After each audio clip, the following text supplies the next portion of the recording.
हजरत इब्ने उमर हज के अय्याम में काबतुल्लाह के करीब थे तो दो अशखास आए, कहा कि हम दुआ करके निकले थे कि साहबी रसूल किसी से मुलाकात हो जाए, आपसे मुलाकात हो। ये खास बात लेके आए हैं हम।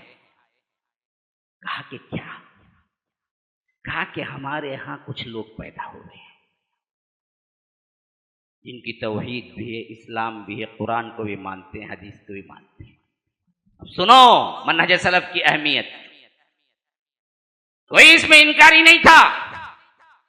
कहा कि हमारे यहां कुछ लोग पैदा हुए हैं जो कहते हैं कि तकदीर अल्लाह ने हमारी नहीं बनाई, बल्कि हम जब काम करते हैं तो तब बनती है तकदीर, वरना अल्लाह को भी मालूम नहीं है कि क्या होने वाला है।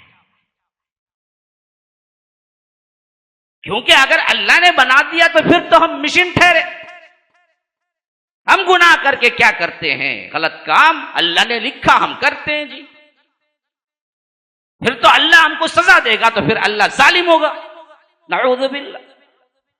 क्योंकि जो लिखा वही किए हम, अब हम किए तो फिर जहन्नम में भी जाएंगे।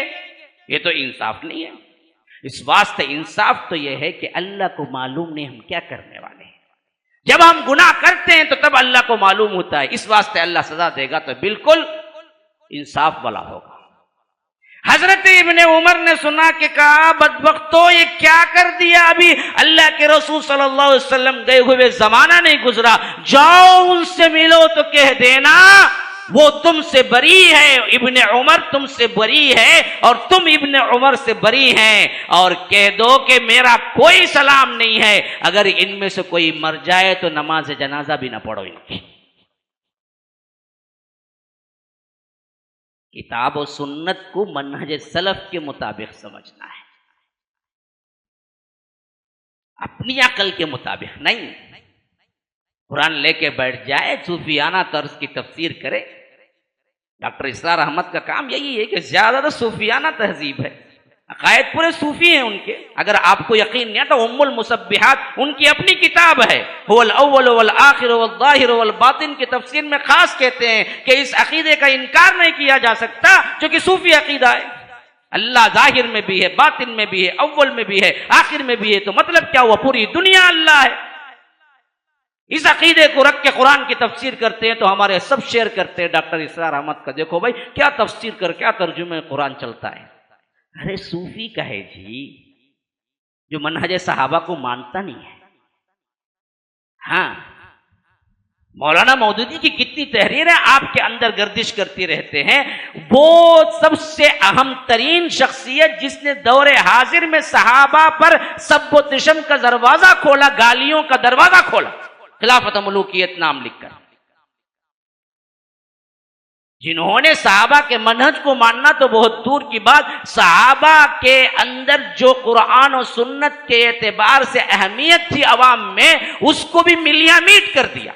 इसी वास्ते आपको मालूम नहीं, शिया के बड़े बड़े यूनिवर्सिटियों में इनकी किताब पढ़ाई जाती है। एक सुन्नी का लिखा हुआ किताब, वो भी दरअसल क्या हो, आला तरीन इमामों में से एक आदमी सुन्नियत का हो और उसकी किताब शिया पढ़ाएंगे। वो तो शिया की तायीद में है पूरी किताब, जिससे हजरत माविया पर लानतान शुरू हुआ, जिसके छोटे छोटे बेटे आज अली मिर्जा वगैरह शुरू हुए, ये इन्हीं के पड़पोते हैं। और हम समझते हैं कुरान और सुन्नत। कहां की कुरान और सुन्नत समझे जी तुम? सहाबा वाला मनहज में समझे। हमारी मासूमियत ऐसी है कि हम समझ ही नहीं पाए कि असल किताब और सुन्नत क्या है और असल दीन कौन सा है। इसमें बड़े गहराई के साथ आपको समझना चाहिए। पता नहीं आप नेकी समझते रहें या आकर अच्छा गुमान लगा के किसी से रखें, आखिर में वो आपको कादियानियत की तरफ ले जाके छोड़े, या आपको खारजियत की तरफ ले जाके छोड़े, या इखवानियत की तरफ ले जाके छोड़े, या नहीं तो क्या है लामजहबियत की तरफ ले जाके छोड़े, या तो सूफियत की तरफ ले जाके छोड़े। आखिर इख्तिताम वहां पे हो तब आंख खुले, जब आपके लिए कोई फायदा ना हो तो फिर तो क्या कर पाएंगे। अल्लाह ही हामी व नासिर है।